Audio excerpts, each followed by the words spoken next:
Back with another one. This time we got top 10. I hope y'all can't hear that. I got two noises going on. Got kids screaming outside. I got Mortal Kombat playing, and I don't even know where my remote is. So I hope y'all can't hear it. But this time we got top 10 anime where the main character is a retired legend but comes back. And I fixed the static, so I'm happy about that. So yeah, this is by Animeology. Let's do it. Engaging anime MCs are retired legends. Not brand new up and comers, but the old greats. Walking into battle or a situation they knew that they could have easily handled in their younger days, forced to walk away and change their lives for one reason or another. Does the god Yato count as the retired legend? Greetings once again, and thanks for joining us at Animeology. Today we've got some very interesting animes that you really do need to check out. A list of brilliant anime series with a main character that is a retired legend. Coming back for one last ride. Yato was a retired legend. I'm just saying.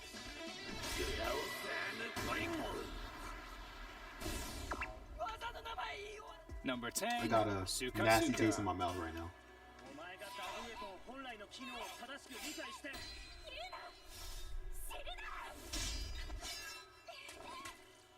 An absolutely fantastic watch that innovates on the post-apocalyptic world type situation in new and fantastical ways, bringing forward an anime series that is a joy to watch from the very first episode. Suka Suka, or World End as it's known, is set in a grim futuristic version of Earth. 500 years in the future after the human race was almost completely wiped out due to these horrific and strange beasts.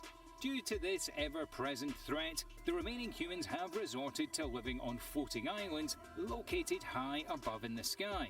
With the threat of attack constantly looming over what little is left of humanity, the only people that can save us are the leprechauns, a group of young girls that have the ability to wield powerful ancient weapons, the only weapons capable of damaging and scaring off these powerful beasts.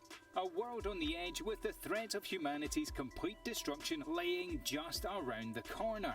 World's End tells the tale of these epic battles in order to save humanity, with the story really picking up with the arrival of a strange and mysterious man that has awakened from a long frozen slumber. Becoming a father figure to the young leprechauns, World's End impressed us in ways we really did not expect. Number 9. Monthly Girls, Nozaki-kun. I've not heard of this one either, so... Well, that one seemed pretty cool though, I'm not gonna lie. There are a lot of funny anime series out there, but every now and then an anime appears that has one of the greatest premises you can imagine. I'm not a big fan of Japanese school animes, like the one anime that take place in a school. But I do want to actually go inside one day. I like legit just want to go in there and walk around and look. I want to go to that roof with the cage ceilings. I'm gonna go. I don't even know where it is, but I'm gonna find that little Riveria, whatever it's called. I'm gonna find that area. I'm going to see it. I'm going to be all over Japan for a little bit. Core, Monthly Girls is exactly the type of anime just thinking about this series is bringing a smile to my face. Following a schooler by the name of Chiyo Sakura that has a crush on a schoolmate. She approaches him one day and confesses her love. He thinks she's just a fan and gives her an autograph. Confused, Sakura soon learns that the love of her life is actually a well-known and extremely talented manga artist. She agrees to be his assistant in the hopes of becoming even closer with him, and the two begin working on their latest romantic manga work. Surrounded by an interesting cast of schoolmates that serve as inspiration for the manga, whilst also further blossoming their very own relationship. Monthly Girls Nozaki-kun can be painfully cute, whilst unbelievably hilarious. A fun watch that you do not want to miss out on. Number 8. Hikura no Go. 1名が急所です。惜しい、その上なんだな。Perhaps the most engaging aspect of Hakura no Go was the strong focus on the main character in this heartwarming and engaging coming-of-age story. Blending the sports and supernatural genre is something that is certainly hard to come by, but Hakura no Go does so fantastically.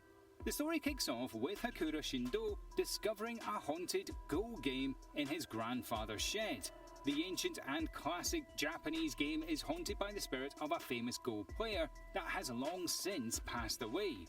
This Go player desires to play once again. So, the dude from the last anime, he was the retired legend? Who's the retired legend? I don't even think he even mentioned it. I know he's a manga artist, but he didn't look too old to be enough to be retired. He's in school with that girl.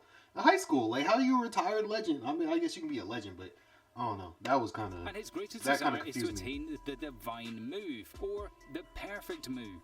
Unfortunately, this is impossible in his current form, and our hero, Hikuru, is the only way that this retired legend can achieve his goal. The spirit inhabits a part of Hikuru's mind and guides him in the skillful and masterful game of Go.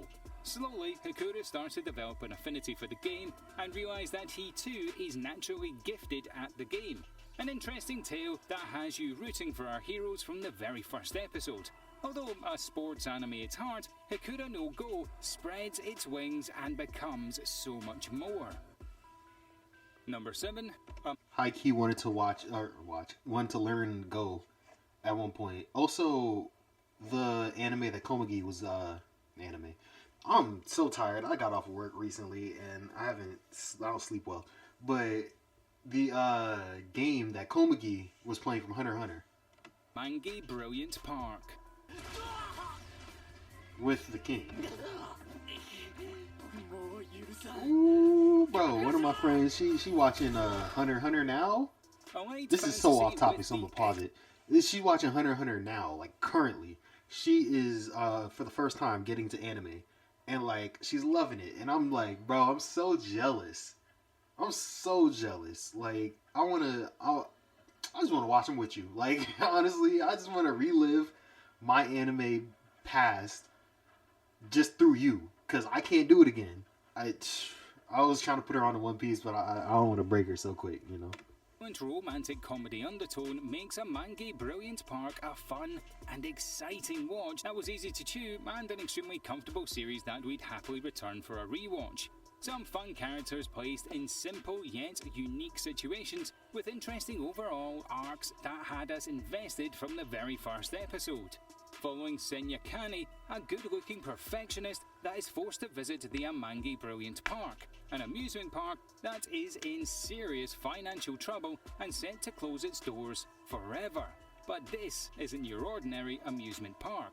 The staff are all inhabitants from a distant magical realm known as Maple Land, and the park is actually a facility used for harvesting magical energy from its visitors while they're having fun and enjoying themselves. But as the park is suffering financially, Seiya is hired by the new owner, the Princess of Maple Land.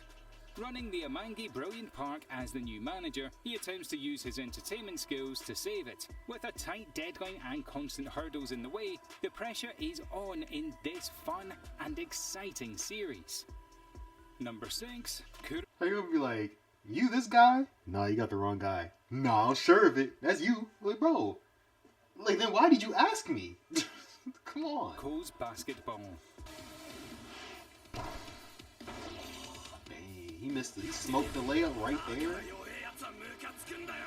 And then he got dunked on by your own teammate. You gotta at least pretend like he was alive, bro. The series chooses not to head towards the traditional tournament and competitive aspect, but rather focus on the core cast of characters and their return to greatness. Telling the story of the Teiko Junior High School basketball team, an all-star squad that dominated the Japanese basketball scene, winning the Nationals 3 years in a row.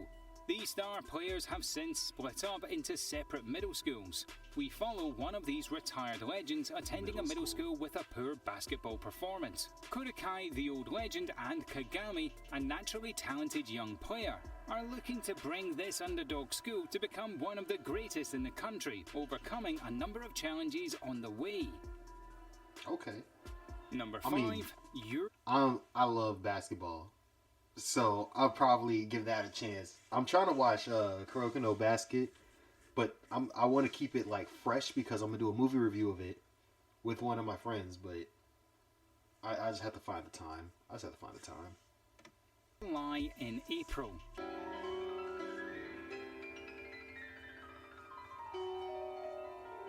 Oh, that was a Japanese name for Your Lie in April? It's awfully refreshing when coming across a more musical themed anime. It's quite surprising as to how unbelievably these kinds of animes really are. We really recommend you open up your eyes to all that I'm sorry. anime He's has just to offer talking and so slow. I have to do it every time. It's just, I'm sorry. give Your Lie in April the chance it deserves. A beautifully painful and emotional journey following a young pianist named Kose Arema, who loses his ability to hear the piano after his mother's death. The piano prodigy's mental breakdown has left his life in complete disarray, having not touched the piano for the past 2 years. Until one day Kurai Misano, a young and free-spirited violinist, enters his life, helping Arimi slowly enter back into the musical world. He starts to learn more and more about himself in the process. A truly phenomenal and inspirational story in which a budding and natural romance starts to form. But it isn't clear sailing with a happy ending, and we are definitely not going to spoil any major plot points. There really is no other anime quite like this. Number 4, Akashic Records.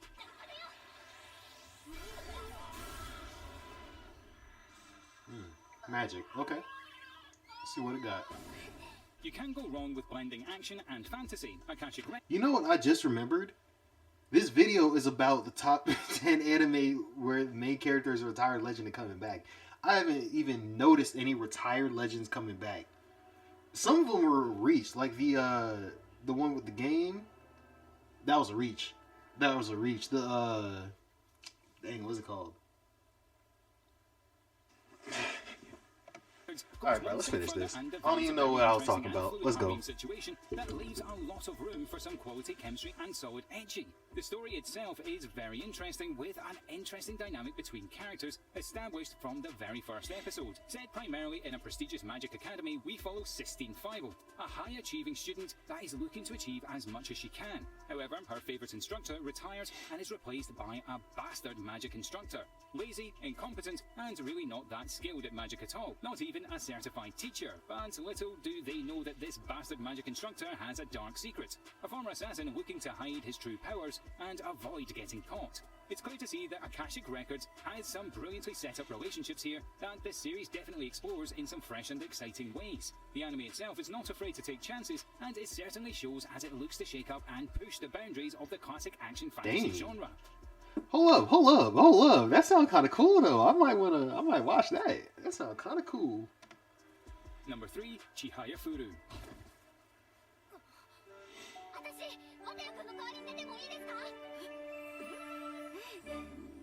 A whimsical anime series that tells a heartfelt romantic tale with some brilliant adrenaline-pumping story features through the bite-sized chunks of the slice-of-life format. Chihaya Furu might sound like a mouthful, but this is certainly a relaxing and enjoyable watch that saw a lot of success as a reasonably successful anime series. Running for a whopping 9 years, this anime series never really got stale throughout its run. The manga series is currently ongoing and definitely worth checking out, following the tale of 2 young sisters whose life changes when a boy named Arata Wataya.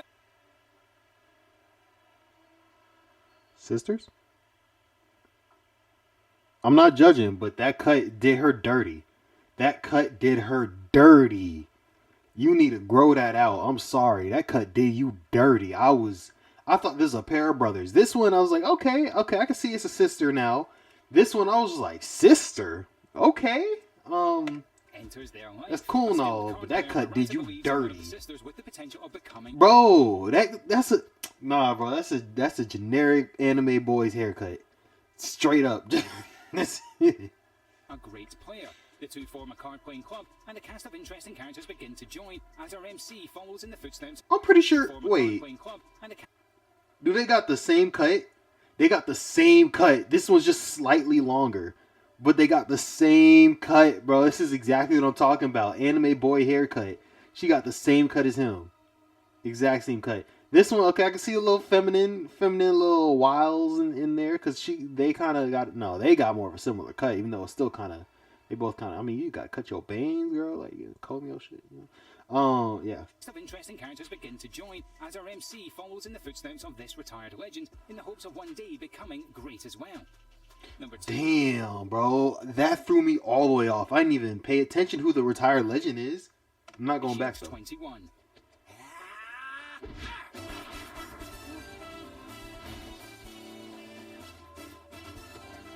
An awesomely light-hearted and fun comedy that is not afraid to get its hands thick into the more dramatic elements that a sports anime should look to explore. We follow Senya Kobayakawa, a shy and introverted young boy that joins an American football he has a club. rocket. Starting off as a secretary, our MC soon becomes a full-blown player. But things aren't as simple as they seem. Our MC may be quick and agile, but there is a lot more to being a masterful player, following in the footsteps of an old legend that guides him through. Protecting his privacy with a helmet and eye shield, we follow his team from game to game as they slowly begin to rise through the ranks to hopefully become one of Japan's greatest teams. The core storyline and story arcs in iShield 21 are definitely its strong suits. Fairly unique and diverse in its storytelling, the journey of these core characters... Big ass Hold up.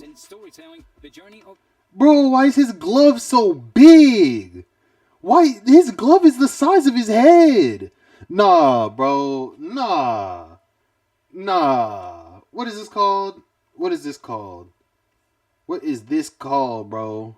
I don't care if I spoil number 1. Eye Shield? Is this number 1? Dang, I didn't even notice. Eye Shield, I didn't even know when that came out. Why did that come up first? That is terrifying. 145 episodes? Nah, bro, I'm not watching 145 episodes. I might watch 145 episodes of that. I'm not gonna lie. If there was 145 episodes of Hot Juno Ippo, I would have watched it. I'd watch every one of them. Release date. I should probably put like air date. 2005? Y'all could have did better in 2005. This is 2005. This looked like a Yu-Gi-Oh anime. Like, he looked like straight out of Yu-Gi-Oh. He looked like a background character from Yu-Gi-Oh. Like, they just put him in some shoulder pads. I probably saw him in Yu-Gi-Oh before. Bro, let's just look at it big. Bro, look at his hands. You better never drop a ball in this show. These ever. Characters had us invested. And number 1, Senyu. Oh, that was not number 1. Okay. Senyu takes some classic core concepts and delivers one of the most polished and brilliantly fleshed out series that we've ever come across. The series does not hesitate for a moment as it outlines a very clear-cut and colorfully defined world, introducing interesting characters with an absolute epic plot that had our eyes glued to the screen from the very first episode. Once long ago, the world was tormented by the Demon King in the human realm, but he was defeated and sealed away thanks to the efforts of our legendary heroes. 1,000 years have gone past, and a large portal has demons filling back into the human realm and terrorizing us once more. The king orders 75 possible descendants of the hero to defeat the demons and save the planet. Possible descendants. Hero number 45. Comedic in nature and definitely not hero material, on his way to defeat the demons and send them back from whence they came. An engrossing and engaging plot containing a number of twists and turns, a core sense of screwball comedy with some scenes of heavy action and drama, as well as some nice hints of a potential romance. An absolutely brilliant watch and will probably be considered a classic in the future. Make sure you check out Senyu. I would actually watch this based off of the like the fact that it's a comedy and like stuff, but I'm not sure about the animation. It looks so animated, you know, like cartoony. What's the word for that? Where it's just like it's extra. Like it's so unrealistic. Like it doesn't look like you're drawing real people. It looks like making like a chibi, but like you kind of halfway did the chibi and then you went like, you know, it looks like Pokemon-ish, you know, like the characters from Pokemon. Oh no, from Sun and Moon Pokemon, because they look cartoony. Like when you think of a cartoon, the first thing that pops in your head like a Steven Universe kind of thing, right? That's what I'm thinking. Like it's more of like a Steven Universe kind of body shape and everything. It's not like, you know, a lot of detail put into it. It's very simple design. It's simple. It's too simple. Like I feel like it's probably for the best it's simple, but like I don't know. I've been into anime that's been very, very try hard with their animation. All right, I'm gonna head out. I hope y'all enjoy. Like, comment, subscribe. Wow, I'm tired. Wow. This one actually had the right. This isn't even eye shy. Oh, I'm so glad I didn't actually look at this because it's even missing one. Eye shy. Hey, good stuff, Sangnik. Yeah, I did not pronounce that right the first time. That was horrible. I'm gonna head out. I'm too tired. Peace.